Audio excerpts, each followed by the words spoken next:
Beselisebenza iminyango 16 years emaphoyiseni, iphoyisa leminyango 42 elibulewe gqebeha phakathi enkantolo izolo.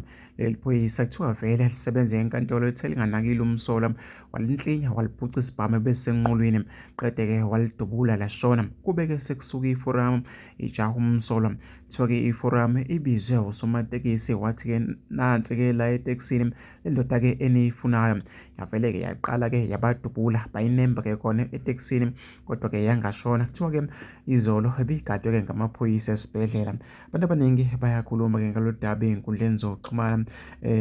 Nangomunye uthi-ke yafa-ke indoda emsebenzini wayo noma-ke ngobudedengu bamaphoyisa ayisuka-ke ayiphumule. Nangomunye uthi khululekani-ke le ndoda bayifuna-ke iphila isazobuzwa-ke ubuhlungu mayizophila, akudlali phela ukubulala iphoyisa. Wengenza ukuthi hlangapha ku-comment section ngizovula khona umoya ukuthi wena ucabanga ngalo daba.